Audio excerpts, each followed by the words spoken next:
ಎಲ್ಲ ಆತ್ಮೀಯರಿಗೆ ಯೇಸು ಕ್ರಿಸ್ತನ ನಾಮದಲ್ಲಿ ವಂದನೆಗಳು ಪ್ರಿಯರೇ. ಈ ಸಂಜೆಯ ವೇಳೆಯಲ್ಲಿ ಒಂದು ದೇವರ ವಾಕ್ಯವನ್ನು ಗಮನಿಸೋಣ ಪ್ರಿಯರೇ. ಯೆಶಾಯನ ಪ್ರವಾದನೆ ಗ್ರಂಥ 1ನೇ ಅಧ್ಯಾಯ 28ನೇ ವಚನದಲ್ಲಿ ಆ ತಂದೆಯಾದ ಪರಮಾತ್ಮನು ಮಾನವರಿಗೆ ಬರೆಸಿರುವಂಥ ಮಾತನ್ನು ನಾವು ಧ್ಯಾನ ಮಾಡೋಣ. ಆದರೆ ದ್ರೋಹಿಗಳು ಪಾಪಿಗಳು ಒಟ್ಟಾಗಿ ನಾಶನವಾಗುವರು. ಹೌದು, ದೇವರನ್ನು ತೊರೆದವರು ನಿರ್ಮೂಲರಾಗುವರು. ನೀವು ಇಷ್ಟಪಟ್ಟ ಎಲಮರಗಳ ನಿಮಿತ್ತ ನಾಚಿಕೆಗೊಳ್ಳುವಿರಿ. ಗೊತ್ತು ಮಾಡಿಕೊಂಡ ವನಗಳ ವಿಷಯವಾಗಿ ಲಜ್ಜೆಪಡುವಿರಿ. ಎಲೆ ಒಣಗಿದ ಎಲಮರದಂತೆಯೂ ಜಲವಿಲ್ಲದ ವನದ ಹಾಗೂ ಇರುವಿರಿ. ನಿಮ್ಮಲ್ಲಿನ ಬಲಿಷ್ಠನೇ ಸಣಬಿನ ಗುಂಜು, ಅವನ ಕಾರ್ಯವೇ ಕಿಡಿ. ಎರಡು ಸೇರಿ ಯಾರು ನಂದಿಸಲಾಗದಂತೆ ಸುಟ್ಟು ಹೋಗುವುದು. ಪ್ರೇರೆ, ದ್ರೋಹಿಗಳು ಪಾಪಿಗಳು ಒಟ್ಟಾಗಿ ನಾಶವಾಗ್ತಾರಂತೆ. ದ್ರೋಹಿಗಳಂದರೆ ದೇವರನ್ನು ಅರಿಯದೆ, ದೇವರ ಭಯಭಕ್ತಿ ಇಲ್ಲದೆ, ತನ್ನ ನಡತೆಯನ್ನು ಸರಿಪಡಿಸಿಕೊಳ್ಳದೆ, ತನ್ನ ವಸ್ತ್ರವನ್ನು ಸರಿಪಡಿಸಿಕೊಳ್ಳದೆ, ಈ ಲೋಕದಲ್ಲಿ ಸರ್ವ ಸುಖಗಳನ್ನು ಅನುಭವಿಸುತ್ತಾ ಬದುಕುತ್ತಿರುವಂಥ ದ್ರೋಹಿಗಳಿಗೆ ದೇವರು ಹೇಳ್ತಿರುವಂಥ ಮಾತು. ಆದರೆ ದ್ರೋಹಿಗಳು ಮತ್ತು ಪಾಪಿಗಳಂದರೆ ಒಂದು ಹೆಂಡತಿ ಇದ್ದರೆ, ಒಬ್ಬ ಪುರುಷನಿದ್ದರೆ ಅವ್ರಿಗೆ ಸಾಕ ಅನಿಸಲ್ಲ ಪ್ರೇರೆ. ಇನ್ನೂ ಬೇರೆ ಪುರುಷನ ಜೊತೆ, ಬೇರೆ ಸ್ತ್ರೀ ಜೊತೆ ಅನೈತಿಕ ಸಂಬಂಧ ಮಾಡಿಕೋಬೇಕು ಅಂತ ಈ ದಿನ ಪ್ರಪಂಚ ಹಾಳಾಗೋಗ್ತಾ ಇದೆ ಪ್ರೇರೆ. ಏನು ಪ್ರೇರೆ, ಈ ದೇಹ ಏನು ಗೊತ್ತಾ? ದೇವರ ದೇವಸ್ಥಾನ, ದೇವರ ಆಲಯ ಅಂತೆ ಪ್ರೇರೆ ಇದು. ಈ ದೇವರ ಆಲಯವನ್ನು ನಾವು ಯಾವ ರೀತಿ ಕೆಡಿಸ್ಕೊತಾ ಇದ್ದೀವಿ? ಪಾಪಿಗಳು ದ್ರೋಹಿಗಳು ಒಟ್ಟಾಗಿ ನಾಶವಾಗ್ತಾರಂತೆ. ಒಂದೇ ಸಾರಿನಾ? ಒಂದೇ ಸಾರಿ ಪ್ರೇರೆ. ಪ್ರಪಂಚದಲ್ಲಿ ಅನಾಹುತ ನಡೀತಾ ಇದೆ ಪ್ರೇರೆ.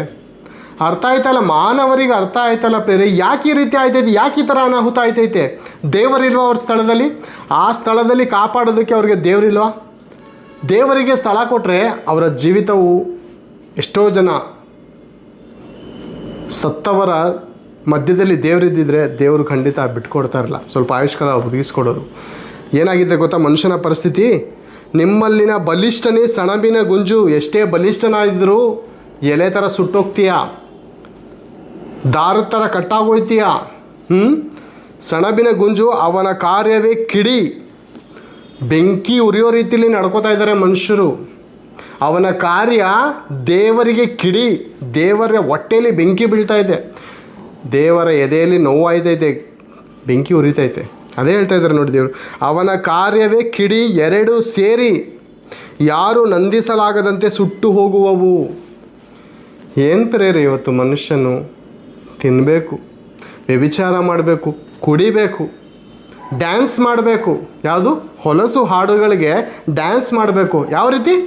ಬಟ್ಟೆ ಹಾಕೊಳ್ಳೋಕೆ ಇಷ್ಟ ಇಲ್ಲ, ಮೈ ತುಂಬ ಬಟ್ಟೆ ಹಾಕೊಳ್ಳೋಕೆ ಇಷ್ಟ ಇಲ್ಲ. ಅರಬೆತ್ತಲೆ ವಸ್ತ್ರವನ್ನು ಹಾಕಿಕೊಂಡು ತನ್ನ ದೇಹವೆಂಬುವಂಥ ದೇವಾಲಯವನ್ನು ಹೊಲಸು ನಡತೆಯಿಂದ ತೋರಿಸುತ್ತಾ ಈ ದಿನ ಜನರು ದೇವರಿಂದ ದೂರ ಆಗ್ತಾ ಇದ್ದಾರೆ ಪ್ರೇರೆ. ದೇವರ ಮನಸ್ಸನ್ನು ತಿಳಿದುಕೊಳ್ಳೋರು ಯಾರು ಪ್ರಿಯರೇ? ಮನುಷ್ಯನು ಈ ರೀತಿ ಬದುಕಬೇಕಂತ ಹೇಳೋನು ಯಾವನಿದ್ದಾನೆ ಹೇಳಿ? ಯಾರಿದ್ದಾರೆ? ಹೇಳೋರು ಇದ್ದರು, ಕೇಳೋರು ಯಾರಿದ್ದಾರೆ? ಕೇಳೋರು ಯಾರಿದ್ದಾರೆ ರೀ? ದೇವ್ರ ಮೇಲೆ ನಿಂದೆ ಹಾಕ್ತಾರೆ. ಪಾಪದ ಕೃತ್ಯಗಳನ್ನು ಮಾಡಿ ದ್ರೋಹವನ್ನು ಹೆಚ್ಚಿಸಿ ಪೆಟ್ಟಿಗೆ ಗುರಿಯಾದರೂ ತಿರ್ಗಾ ದೇವ್ರ ಮೇಲೆ ನಿಂದೆ ಹಾಕ್ತಾರೆ ಪ್ರೇರೆ. ದೇವರು ಈ ರೀತಿ ಮಾಡಬಾರ್ದಾಗಿತ್ತು, ಇಂಥವ್ರ ಪ್ರಾಣ ತಗೋಕೋಬಾರ್ದು ಆಗಿತ್ತು ಅಂತಾರೆ. ಅವರ ಜೀವನದಲ್ಲಿ, ಅವರ ಪ್ರವರ್ತನೆಯಲ್ಲಿ ಏನಾದರೂ ದೇವರ ಗುಣಲಕ್ಷಣಗಳು ಕಾಣ್ತಾ ಇದೆಯಾ?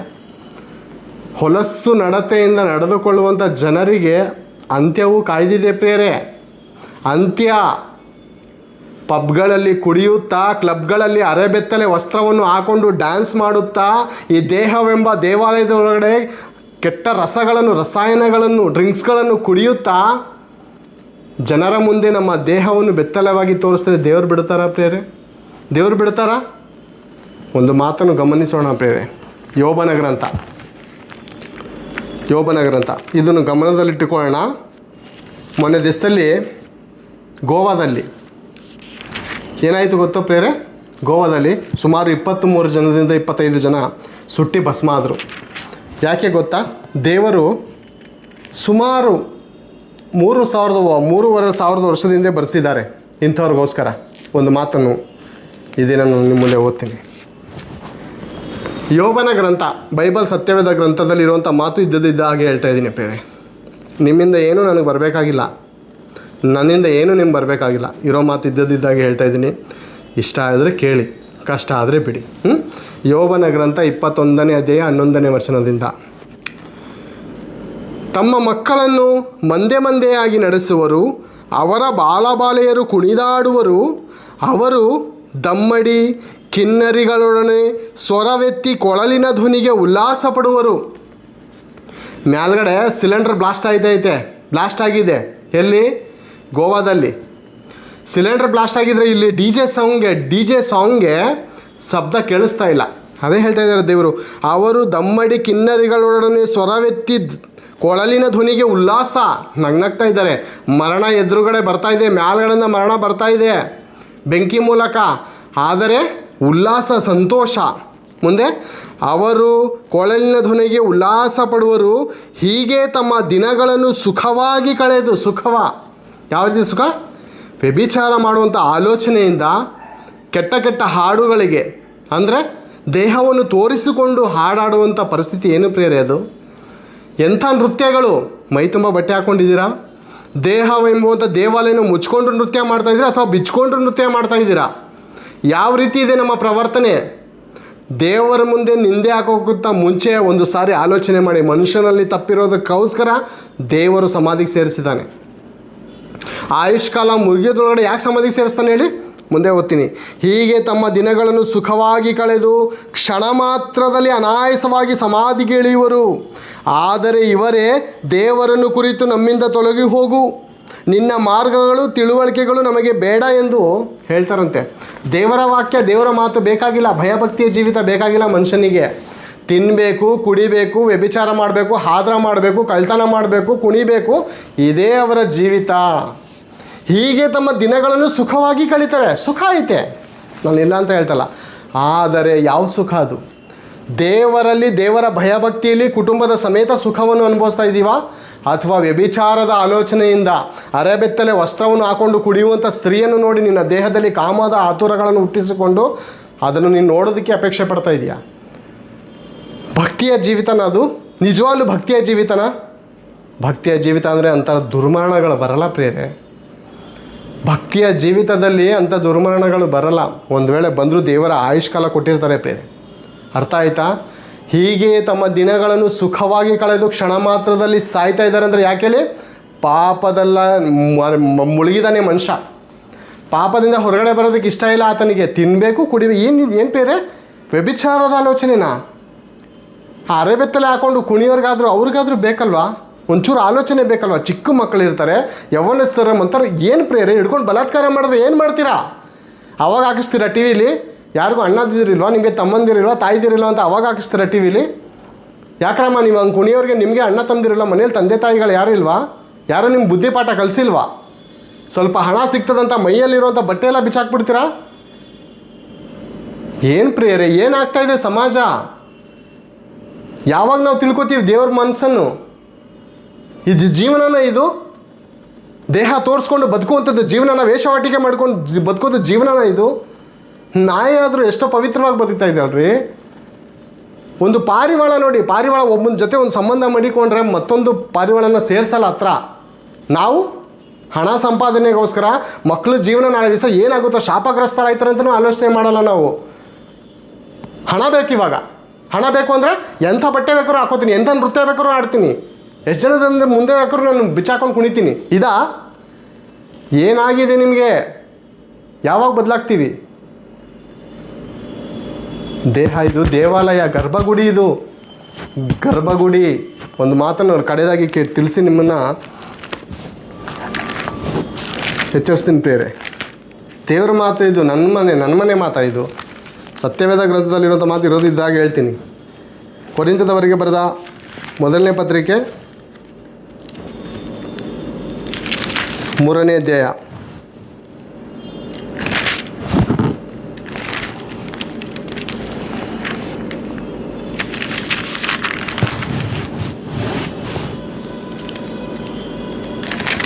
ಕೊರಿಂಥದವರಿಗೆ ಬರೆದ ಮೊದಲನೇ ಪತ್ರಿಕೆ 3ನೇ ಅಧ್ಯಾಯ 16ನೇ ವಚನ. ನೀವು ದೇವರ ಆಲಯವಾಗಿದ್ದೀರಿ ಮಾನವರೇ, ತಿಳ್ಕೊಳ್ಳಿ. ಈ ದೇಹವೆಂಬುವಂಥ ಗರ್ಭಗುಡಿಲಿ ಸಿಗರೇಟ್ ಹೊಗೆಗಳು, ಗುಟ್ಕಾಗಳ ರಸಗಳು ಅಥವಾ ಗಾಂಜಗಳು ಅಥವಾ ಮದ್ಯಗಳು ಸೇವಿಸೋರನ್ನೇ ಆಲೋಚನೆ ಮಾಡಿ. ನೀವು ದೇವರ ಆಲಯವಾಗಿದ್ದೀರೆಂದು ದೇವರ ಆತ್ಮನು, ಒಂದು ಆತ್ಮ ಐತೆ ನಿಮ್ಮಲ್ಲಿ ವಾಸ ಮಾಡುತ್ತಾನೆಂದು ನಿಮಗೆ ತಿಳಿಯೋದೋ ಗೊತ್ತಿಲ್ಲವೋ? ಯಾವನಾದರೂ ದೇವರ ಆಲಯವನ್ನು ಕೆಡಿಸಿದರೆ ದೇವರು ಅವನನ್ನು ಕೆಡಿಸುವನು. ಯಾಕೆಂದರೆ ದೇವರ ಆಲಯವು ಪವಿತ್ರವಾದದ್ದು, ಆ ಪವಿತ್ರವಾದ ಆಲಯವು ನಾವು.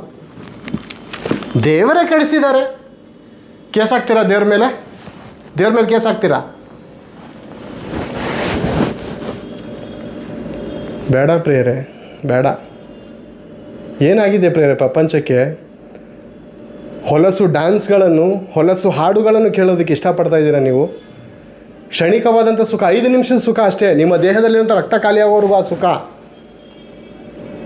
ನಂತರ ನಾನು ಯಾಕಪ್ಪ ಈ ರೀತಿ ಪಾಪದ ಜೀವಿತಕ್ಕೆ ಹೋದೆ ಅಂತ ಅನಿಸುತ್ತೆ. ಬೇಡ, ನಿಮ್ಮ ಹೆಂಡತಿಯಲ್ಲಿ ನೀವು ಸುಖವಾಗಿರಿ, ನಿಮ್ಮ ಗಂಡಂದಿರಲ್ಲಿ ನೀವು ಸುಖವಾಗಿರಿ, ಮಾನ ಮರ್ಯಾದೆಯಿಂದ ಬದುಕಿ, ಮೈ ತುಂಬ ಬಟ್ಟೆ ಹಾಕಿ. ಬೇಡ ಪ್ರಿಯರೇ, ದೇವರು ಹೊಡೆದ್ರೆ ಮಾತ್ರ ಕಾಪಾಡೋರು ಯಾರೂ ಇರಲ್ಲ. ದೇವರ ಕಿಡಿ ಹತ್ಕೋತು ಅಂದರೆ ಯಾರು ನಂದಿಸೋಕ್ಕಾಗಲ್ಲ. ಯಾವ ಫೈರ್ ಇಂಜನ್ ಬಂದ್ರೂ ಅದನ್ನು ಆರ್ಸೋಕ್ಕಾಗಲ್ಲ. ದೇವರು ಎಂಥ ಜಾಗದಲ್ಲಿ ಟಾರ್ಗೆಟ್ ಮಾಡಿ ಸುಡ್ತಾರಂದರೆ ನಿಜವಾಗ್ಲೂ ಆರ್ಸೋಕ್ಕೆ ಯಾವ ಫೈರ್ ಇಂಜಿನ್ನು ಇರಲ್ಲ. ನೀರು ಒಳಗಡೆ, ಸಮುದ್ರದ ಒಳಗಡೆ ಇದ್ರೂ ಬಿಡಲ್ಲ. ದೇವರು ಮನಸ್ಸು ಮಾಡಿದ್ರೆ ಅಂಥ ಬೆಂಕಿ.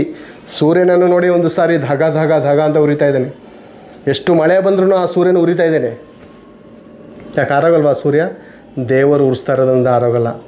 ದೇವರು ಬೆಂಕಿ ಇಟ್ಟರೆ ಪ್ರಪಂಚದಲ್ಲಿ ಯಾವ ಫೈರ್ ಇಂಜನ್ನು ಆರ್ಸೋಕ್ಕಾಗಲ್ಲ. ದೇವರು ಒಂದು ವೇಳೆ ಕಾಪಾಡಬೇಕು ಅಂದ್ಕೊಂಡ್ರೆ ಪ್ರಪಂಚ ಒಂದಾದರೂ ನಿಮ್ಮನ್ನು ಏನೂ ಮಾಡೋಕ್ಕಾಗಲ್ಲ. ಭಯಭಕ್ತಿಯ ಜೀವಿತವನ್ನು ನಾವು ಜೀವಿಸೋಣ ಅಂತ ನಿಮ್ಮಲ್ಲಿ ಕೈ ಮುಗಿದು ಕೇಳ್ಕೊತಾ ಇದ್ದೀನಿ ಬೇರೆ.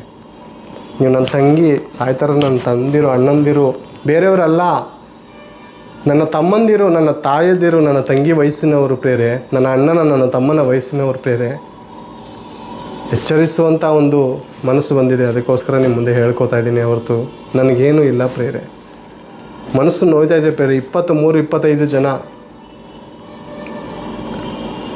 ದೇವ ಭಕ್ತಿಯಲ್ಲೋ ದೇವರ ಜ್ಞಾನದಲ್ಲೋ ಏನಾದರೂ ಹೆಚ್ಚು ಕಮ್ಮಿ ಆದರೆ ಪರವಾಗಿಲ್ಲ ಪ್ರೇರೆ, ಸ್ವರ್ಗಕ್ಕೆ ಸೇರ್ಕೋತೀವಿ. ಏನು ಪ್ರೇರೆ, ಯಾವ ಲೆಕ್ಕಾಚಾರದಲ್ಲಿ ದೇವ್ರ ಮುಂದೆ ಹೋಗಿ ನಾವು ನಿಂತ್ಕೊಳ್ಳೋಕ್ಕಾಗತ್ತೆ ಹೇಳಿ ಪ್ರೇರೆ? ಏನು ಮಾಡ್ತಾಯಿದ್ದಪ್ಪ ನಿನಗೆ ಆ ರೀತಿ ಬೆಂಕಿ ಎತ್ಕೊಂಡಾಗ ಏನು ಮಾಡ್ತೀರಿ? ಬಟ್ಟೆ ಬಿಚ್ಕೊಂಡು ಹೆಣ್ಮಕ್ಳು ಕುಳಿತಾ ಇದ್ಲು, ಅವಳನ್ನ ನೋಡಿ ನಾನು ಅವಳನ್ನ ಅನುಭವಿಸೋ ಆಲೋಚನೆಯಲ್ಲಿ ನಾನಿದ್ದೆ. ಫುಲ್ಲು ಕುಡ್ದು ಅಮಲಿನಲ್ಲಿದ್ದೆ, DJ ಸಾಂಗ್ ಹಾಕ್ಕೊಂಡಿದ್ದೆ ಅಂದರೆ ದೇವ್ರು ಏನಂತಾರೆ? ನಾನು ತಪ್ಪು ಮಾಡಿಲ್ಲ ಕಣೋ, ನೀನು ಇಂಥ ದುಷ್ಟ ಮಾರ್ಗದಲ್ಲಿ ಇದ್ದಾಗಲೇ ನಾನು ನಿನ್ನ ಸಾಯಿಸಿರೋದು. ನೀನು ಭಯಭಕ್ತಿಯಿಂದ ಬದುಕುವಾಗ ನಾನು ಸಾಯಿಸಿದ್ರೆ ನನ್ನ ತಪ್ಪಿರೋದು. ನೀನು ದುಷ್ಟ ಆಲೋಚನೆ ಇದಕ್ಕೆ ನಾನು ಸಾಯಿಸಿದ್ದೀನಿ ಅಂತಾರೆ ದೇವರು. ಏನು ಹೇಳ್ತೀರಾ ಮೇಲಾಡೆ ಹೋದ್ಮೇಲೆ ಉತ್ತರ? ಏನೂ ಹೇಳೋಕ್ಕಾಗಲ್ಲ ಪ್ರೇರೆ. ದೇವ್ರ ಮುಂದೆ ನಾವು ಯಾರು ನಿಂತ್ಕೊಂಡು ಏನೂ ಮಾತಾಡೋಕ್ಕಾಗಲ್ಲ.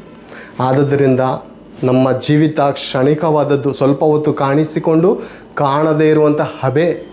ಈ ಹಬೆ ಅಂತ ಜೀವನವನ್ನು ನಾವು ಭಯಭಕ್ತಿಯಿಂದ ಕಳೆಯಬೇಕೆಂದು ನಿಮ್ಮಲ್ಲಿ ಪ್ರೀತಿಯಿಂದ ವಿನಂತಿ ಮಾಡ್ಕೊಳ್ತಾ ಇದ್ದೇನೆ. ದೇವರು ನಮ್ಮೆಲ್ಲರನ್ನು ಆಶೀರ್ವದಿಸಲಿ.